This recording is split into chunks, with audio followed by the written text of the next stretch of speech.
پیدائش چوتھا باب۔ اور آدم اپنی بیوی ہوا کے پاس گیا اور وہ حاملہ ہوئی اور اس کے قائن پیدا ہوا۔ تب اس نے کہا مجھے خداوند سے ایک مرد ملا۔ پھر قائن کا بھائی حابل پیدا ہوا اور حابل بھیڑ بکریوں کا چرواہا اور قائن کسان تھا۔ چند روز کے بعد یوں ہوا کہ قائن اپنے کھیت کے پھل کا ہدیہ خداوند کے واسطے لایا، اور حابل بھی اپنی بھیڑ بکریوں کے کچھ پہلوٹے بچوں کا اور کچھ ان کی چربی کا ہدیہ لایا، اور خداوند نے حابل کو اور اس کے ہدیے کو منظور کیا، پر قائن کو اور اس کے ہدیے کو منظور نہ کیا۔ اس لیے قائن نہایت غضبناک ہوا اور اس کا منہ بگڑا، اور خداوند نے قائن سے کہا تو کیوں غضبناک ہوا اور تیرا منہ کیوں بگڑا ہوا ہے؟ اگر تو بھلا کرے تو کیا مقبول نہ ہوگا؟ اور اگر تو بھلا نہ کرے تو گناہ دروازے پر دبکا بیٹھا ہے اور تیرا مشتاق ہے، پر تو اس پر غالب آ۔ اور قائن نے اپنے بھائی حابل کو کچھ کہا، اور جب وہ دونوں کھیت میں تھے تو یوں ہوا کہ قائن نے اپنے بھائی حابل پر حملہ کیا اور اسے قتل کر ڈالا۔ تب خداوند نے قائن سے کہا کہ تیرا بھائی حابل کہاں ہے؟ اس نے کہا مجھے معلوم نہیں، کیا میں اپنے بھائی کا محافظ ہوں؟ پھر اس نے کہا کہ تو نے یہ کیا کیا؟ تیرے بھائی کا خون زمین سے مجھ کو پکارتا ہے، اور اب تو زمین کی طرف سے لعنتی ہوا، جس نے اپنا منہ پسارا کہ تیرے ہاتھ سے تیرے بھائی کا خون لے۔ جب تو زمین کو جوتے گا تو وہ اب تجھے اپنی پیداوار نہ دے گی، اور زمین پر تو کھانا خراب اور آوارہ ہوگا۔ تب قائن نے خداوند سے کہا کہ میری سزا برداشت سے باہر ہے۔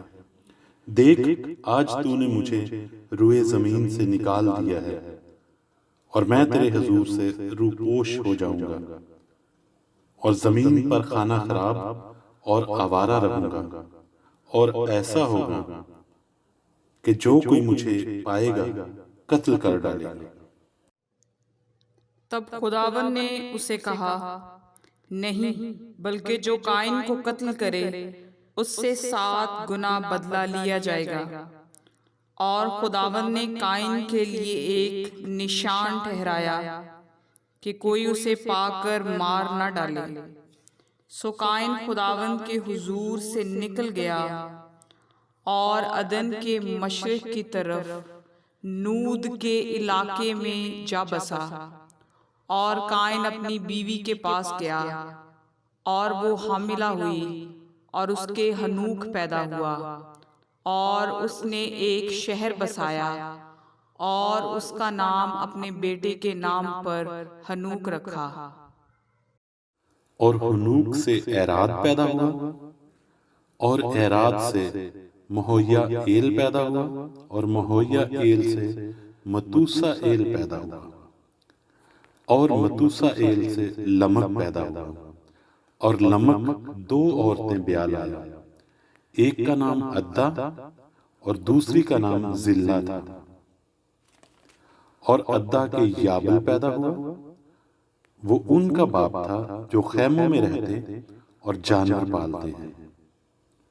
اور اس کے بھائی کا نام یوبل تھا، وہ بین اور بانسلی بجانے والوں کا باپ تھا۔ اور زلہ کے بھی توبل قائن پیدا ہوا، جو پیتل اور لوہے کے سب تیز ہتھیاروں کا بنانے والا تھا، اور نائمہ توبل قائن کی بہن تھی۔ اور لمک نے اپنی بیویوں سے کہا کہ آئے عدا اور زلہ، میری بات سنو۔ آئے لمک کی بیویوں، میرے سخن پر کان لگاؤ۔ میں نے ایک مرد کو جس نے مجھے زخمی کیا مار ڈالا، اور ایک جوان کو جس نے میرے چوٹ لگائی قتل کر ڈالا۔ اگر قائن کا بدلہ 7 گنا لیا جائے گا تو لمک کا 70 اور 7 گنا۔ اور آدم پھر اپنی بیوی کے پاس گیا اور اس کے ایک اور بیٹا ہوا اور اس کا نام سیت رکھا، اور وہ کہنے لگی کہ خدا نے ہابل کے عوض جس کو قائن نے قتل کیا مجھے دوسرا فرزند دیا۔ اور سیت کے ہاں بھی ایک بیٹا پیدا ہوا جس کا نام اس نے انوس رکھا۔ اس وقت سے لوگ یہوہ کا نام لے کر دعا کرنے لگے۔